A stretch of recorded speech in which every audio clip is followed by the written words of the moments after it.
내가 왜 이 역사 인용이라는 길을 걷게 되었는지, 그리고 내가 왜 역사교사가 되고 싶었는지 끊임없이 되물었습니다.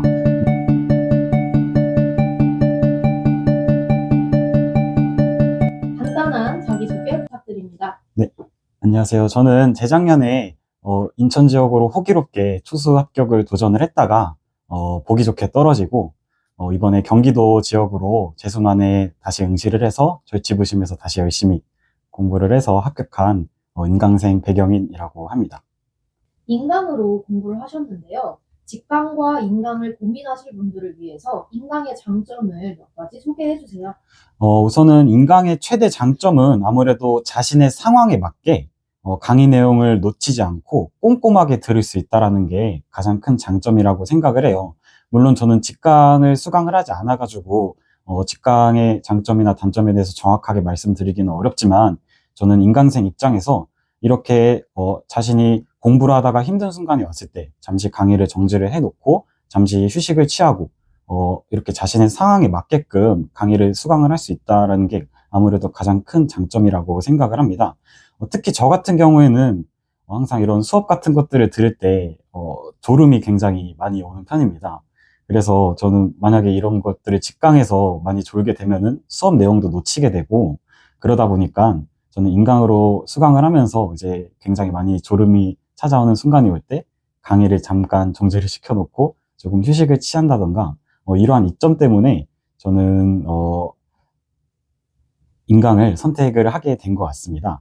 그리고 만약에 제가 강의를 하면서 놓친 내용이 발생했을 때 다시금 시간을 되돌려 가지고 놓친 내용을 꼼꼼하게 다시금 확인을 할 수 있기 때문에 이러한 점에서 봤을 때 인강이 다양한 장점을 가지고 있는 것 같습니다. 그래서 보통 우리가 이제 얘기를 할 때 그 임용을 준비하기 앞서서 뭐 직강을 꼭 들어야 된다, 아니면 뭐 노량진 가서 꼭 공부를 해야 된다, 다양한 얘기가 나오긴 마련인데, 그래서 이것 때문에도 실제 주변에서 고민을 하시고 계시는 선생님들도 굉장히 많이 목격을 했어요. 그래서 제가 인강생 입장에서 한번 말씀을 드리자면은, 이제 인강도 충분히 꾸준히 성실하게 잘 듣기만 하면은 반드시 꼭 합격을 할 수밖에 없다라고 말씀드릴 수 있으니까 인강을 선택을 하는 것도 굉장히 좋은 선택이 될 수가 있다라는 점을 꼭 말씀을 드리고 싶습니다. 수를 준비하시면서 뼈저리게 후회된 것들이 많다라고 하셨는데요. 그 중에서도 몇 가지 함께 살펴보면 좋을 것 같습니다. 일단 처음 시작할 때 불안했던 마음과 그것을 극복한 방법을 소개해 주세요. 저는 일단은 공부를 하면서 불안함이 저를 굉장히 많이 힘들게 한 것 같아요. 특히 이제 당장 저는 4학년을 이제 학생회장을 마무리하고 바로 공부를 12월 달부터 공부를 시작하게 되었는데, 그때 제가 딱 마주를 했을 때 공부를 해야 되는 양이 굉장히 압도적이었었어가지고 굉장히 많이 위축도 되고, 매일매일 공부를 하는데 내가 진짜 잘 하고 있는 건가 하는 생각이 끊임없이 저를 괴롭혔던 것 같습니다. 그래서 이러다 보니까 순간적으로 남들과 비교를 굉장히 많이 하게 되더라고요. 그래서 비교를 하면서 스스로의 자존감을 계속 까먹기도 하고, 나만 제자리 걸음을 계속하고 있는 것 같고, 남들은 굉장히 잘하고 있는 것 같은데 대답도 잘하고 기억도 잘하고 뭐 스터디도 굉장히 체계적으로 잘하는 것 같고, 그래서 남들과 비교를 하다 보니까 이제 불안함에서 비롯된 게 비교까지 번지면서 스스로의 자존감을 계속 깎아 먹었던 것 같습니다. 초수 때는 시험지를 받았을 때, 시험지를 받고 이제 시작령이 울려서 시험지를 넘기자마자 떨어졌다라는 거를 직감을 할 정도로 문제를 읽지도 않았는데 그 정도로 자신감이 많이 하락이 됐습니다. 그래서 이런 자신감이 어디서 하락되는지 생각을 해보면은 이러한 불안함에서 시작이 되었다라고 생각을 합니다. 그럼에도 저는 초수 때 이렇게 완벽하게 실패를 했음에도 가장 잘했다라고 생각을 하는 거는, 아무리 불안하고 힘들다고 하더라도 어떻게든 의자에 다시금 앉으려는 태도를 배웠다라는 게 가장 큰 이득이지 않았을까라는 생각이 듭니다. 저는 초수 때도 굉장히 불안하고 힘들 때마다 내가 왜 이 역사 임용이라는 길을 걷게 되었는지, 그리고 내가 왜 역사교사가 되고 싶었는지 끊임없이 되물었습니다. 근데 그렇게 되물 때마다 항상 나오는 결론이, 생각을 해보면은 그 누구도 저한테 억지로 이 역사 임용 시험을 보라고 중용을 하거나 강요를 하지 않았습니다. 제가 스스로 선택한 길이었기 때문에 만약에 내가 지금 이렇게 큰 결심을 가지고 선택한 길에서 혹여나 흔들리게 되고 회피하게 되고 도망치게 된다고 하면은 이후에 어떤 일도 잘 해낼 수 없을 거라고 생각을 했습니다. 그리고 나중 가서 제가 역사교사가 만약에 되지 못한다고 하면은 나중에 이렇게 막 신세한탄을 하면서 난 예전에 역사교사가 꿈이었는데 약간 이런 식으로 말을 하고 있는 제 모습을 상상을 해보니까 너무 싫더라고요, 그게. 제 스스로가 너무 싫고 괴로울 것 같아가지고 어떻게든 아무리 불안하고 힘들더라도 밖에 나가서 찬바람 계속 쐬고 정신 차리면서 어떻게든 의자에 계속 앉으려고 했던 것 같습니다. 네. 그래서 이러한 투수 때 이러한 태도가 형성되었기 때문에 재수 때 아무리 힘든 순간이 찾아오더라도 계속해서 꾸준히 성실하게 다시 의자에 앉아서 공부를 할 수 있었던 것 같습니다. 저는 일단 스스로 정신력을 강화를 하려고 저는 재수 때 공부를 할 때마다 매일같이 2시간씩은 꼭 운동을 했습니다. 17시부터 19시까지 운동을 했었는데 그때 운동을 마무리를 하면서 항상 러닝머신에서 유산소 3km 달리기를 계속 했습니다. 그래서 그 달리기를 하면서 내가 만약에 진짜 이 3km를 다 달리지 못하고 도중에 포기를 하게 되면은 나는 이번에 시험에서 떨어진다 라고 생각을 할 정도로 저는 이 유산소 3km 달리기하고 그 다음에 이 임용시험을 준비하는 길이 굉장히 같다라고 생각을 해서 계속해서 이 유산소를 끊임없이 꾸준히 하면서 스스로의 정신력을 강화를 했던 것 같습니다. 그 유튜브에서 이제 최종 합격한 사람들이 자신의 그 브이로그를 찍은 장면을 보면은 최종 합격자 화면을 보고 굉장히 감격스러워하는 영상들이 조금 있더라고요. 저는 그런 것들을 굉장히 많이 찾아보면서 저게 만약에 저 화면이 저 화면에 나오는 사람이 만약에 내가 된다라고 하면은 얼마나 감격스러울까.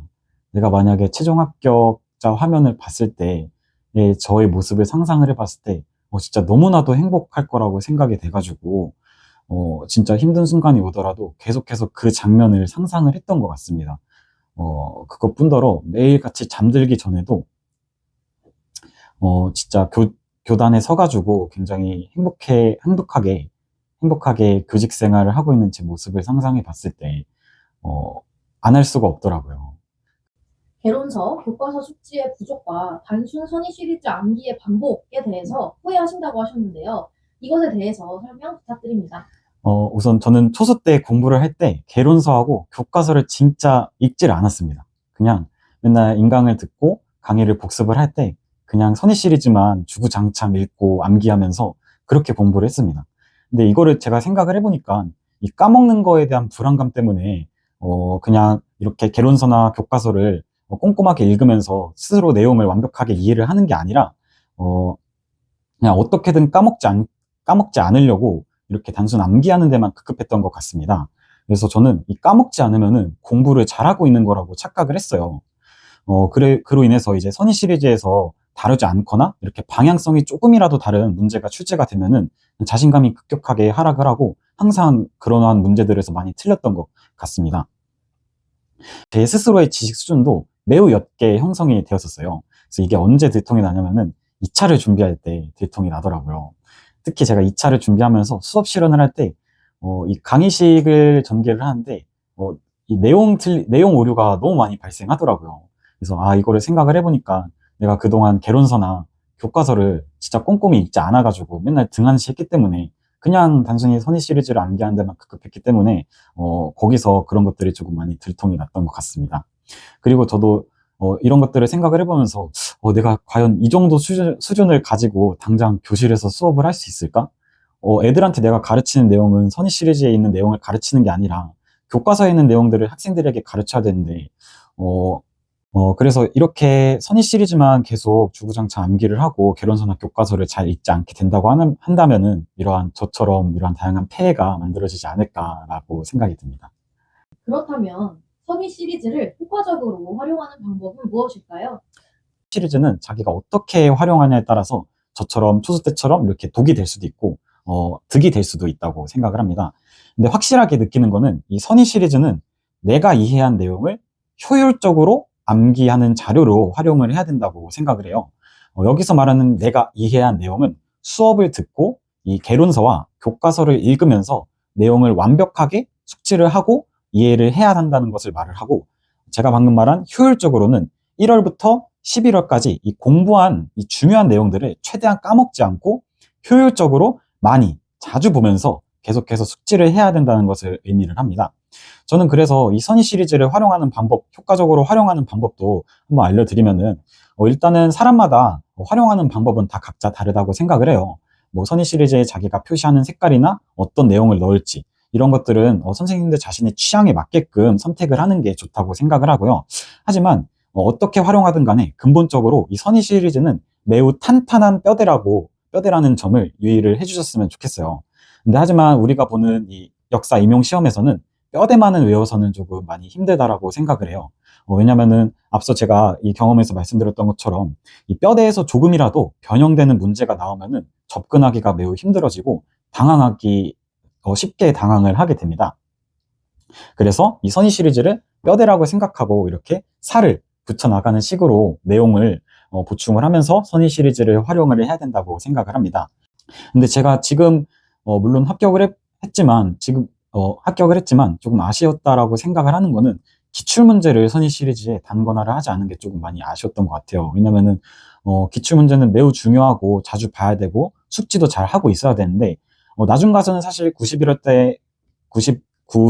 달에 가서는 선의 시리즈만 주로 보게 되는데, 거기에 이제 기출문제까지 추가가 됐다라고 한다면은 이 선의 시리즈를 빠른 시간 동안 암기를 하면서 같이 기출문제까지 확인을 할 수 있었는데, 그런 것들을 하지 않았던 게 조금 많이 아쉬웠던 것 같아요. 그래서 만약에 시간이 되돌아간다고 한다면은 저는 선 시리즈에다 기출문제도 추가를 하면서 기출문제도 계속 자주 더 볼 수 있도록 단권화를 하면서 활용을 하는 것이 좀 많이 좋았을 거라고 조금 많이 생각이 들었어요.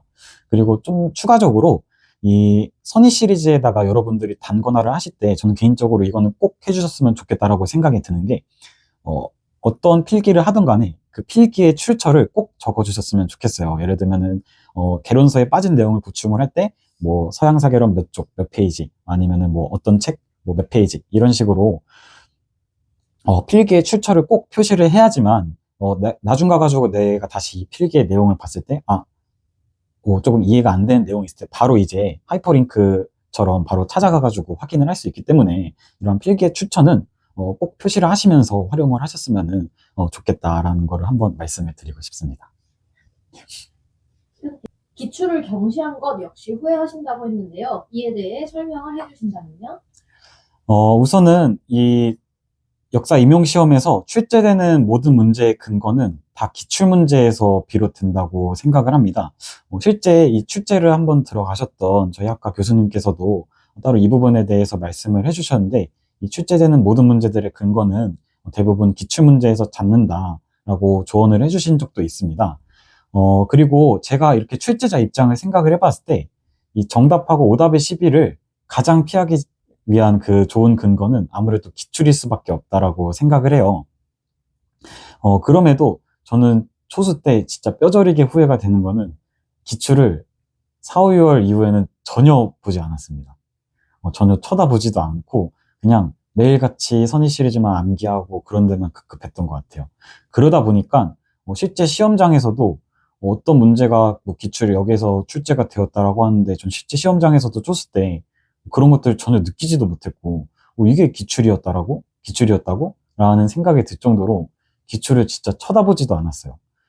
그래서 이 기출 분석은 4, 6월 때 매우 철저하게 꼼꼼하게 분석을 해야 된다라고 생각을 해요. 다시금 생각을 해봤을 때 항상 뭐 이런 기출 분석 같은 것들을 복잡하게 하려다기보단 최대한 간단하고 명료하게 접근을 하는 것이 좋다고 생각을 해요. 전 그래서 뭐 굉장히 복잡하게 접근하는 게 아니라, 이 기출 분석을 할 때 반복 출제가 된 곳은 어딘지, 그리고 만약에 같은 주제가 다시 출제가 된다고 한다면은 어떤 부분에서 출제가 될 수 있는지, 그리고 아직 출제가 되지 않은 부분이 있다라면은 어떻게 출제가 될지, 이것들을 중점적으로 기출을 분석을 했던 것 같습니다. 그래서 제가 분석하는 방법은 실제 제가 기출 문제집을 작년에 활용했던 것들을 자료를 보여주면서 한번 여러분들에게 보여드리고자 합니다. 지금부터 제가 4, 6월에 기출 분석을 했던 방법에 대해서 알려드리겠습니다. 설명드리기 앞서 제가 했던 기출문제 분석 방법은 절대로 정답이 아니라는 점을 유념해 주셨으면 좋겠습니다. 어디까지나 참고하는 용도로만 확인해 주시면 정말 감사하겠습니다. 이해를 돕기 위해서 조선전기 사회사 기준으로 분석 방법을 설명드리겠습니다. 우선적으로 강의를 들으면서 굿쌤께서 설명해 주신 내용들을 이렇게 주황색 텍스트로 입력하였습니다. 주로 주황색 텍스트는 굿쌤의 판서를 그대로 입력을 하였습니다. 그리고 굿쌤께서 변형되어서 출제가 가능하거나 출제 가능하다고 말씀해 주신 부분들을 이렇게 분홍색 텍스트로 입력하였습니다.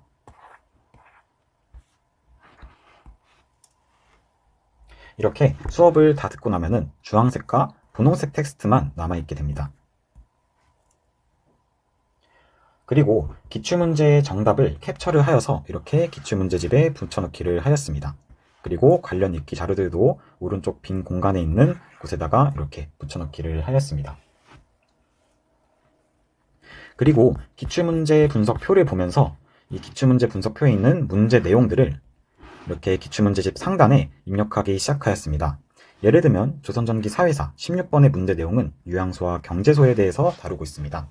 그러면 저는 16번 상단에 보라색 텍스트로 유양소와 경제소라고 입력을 하게 됩니다. 17번도 마찬가지고 18번, 19번, 20번도 마찬가지로 이렇게 기출문제집 상단에 이런 식으로 입력을 하였습니다. 문제 내용들을 입력하였습니다. 18번은 시기별 향약 시행에 관한 논의, 19번은 시기별 향약 운영의 주체, 20번은 주작 아래의 영향, 이런 식으로 문제 내용들을 상단에 입력하였습니다. 이후 다른 문제들을 살펴보면서 해당 문제와 비슷하게 출제된 부분들은 없는지 살펴보면서 비슷하게 출제된 부분들을 찾아보았습니다. 예를 들면 16번, 현재 유양소와 경제소를 다룬 16번 문제는 12년도 1차 18번 문제 지문 가에서 출제가 되었습니다. 12년도 1차 18번 문항을 보면은 이렇게 김한국과 관련된 향약 시행 관련 자료들을 여기 12년도 1차 18번 문항에서 기출이 되었기 때문에 저는 우선적으로 현재 이 화면에서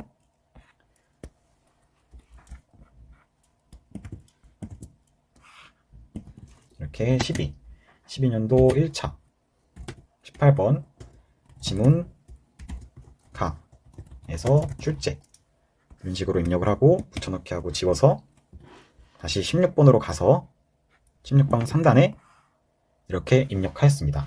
그리고 또 다른 문제들을 보면서 또 유양소를 다룬 문제들은 없는지 살펴보았습니다. 그때 이제 21학년도 A형 7번 문제를 봤을 때 21학년도 A형 7번 문제에서도 유양소를 다루고 있기 때문에 저는 21년도 A형 7번 유양소 주제로 반복 출제 이런 식으로 입력해놓고 복사, 지우기 해서 다시 16번 상단에 21년도 A형 7번 유양소 주제로 반복 출제가 되었다라고 상단에 입력을 하였습니다.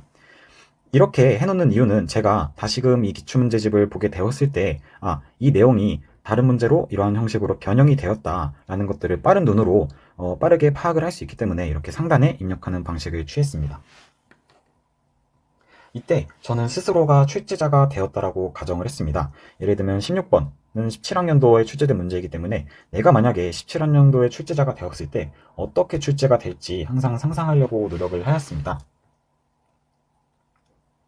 그래서 내가 만약에 이 조선후기 사회사를 17년도에 출제를 하고 싶다고 가정을 한다면은 내가 출제하고 싶은 부분이 다른 곳에서 출제가 되었는지 제가 방금 이렇게 상단에 입력했던 식으로 찾아보게 될 것입니다. 이후에 그대로는 출제할 수 없기에 어느 정도 변형을 시키게 될 것입니다. 이렇게 항상 스스로가 출제자가 되었다라고 가정을 하면은 어느 부분이 중요한지 어떻게 변형이 될 수 있을지 살펴볼 수 있는 시각이 길러지게 됩니다. 변형된 문제들은 무엇이 있는지 살펴보았다라면 주제가 반복 출제가 되면 어떻게 출제가 됐지, 아직 출제가 되지 않은 부분은 무엇인지 예상하면서 초록색 텍스트로 입력하고자 하였습니다.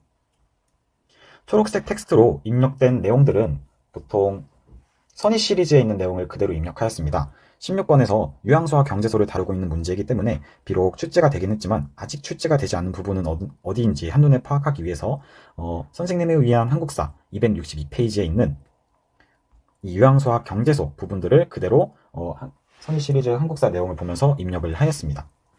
그래서 이렇게 봤을 때 여기서는 이런 유황수와 경제소에서 이러한 것들을 다뤘기 때문에 아직 출제가 되지 않은 부분은 여기에 있을 수가 있기 때문에 변형 출제가 될 수 있는 부분들을 항상 숙지하려고 이렇게 초록색 텍스트로 입력한 내용을 보면서 숙지하려고 노력하였습니다. 그리고 지문들도 변형 출제가 될 수 있기 때문에 지문에 있는 중요한 인명, 서명, 사건명 등을 이렇게 검은색으로 블랭크 처리를 하였습니다.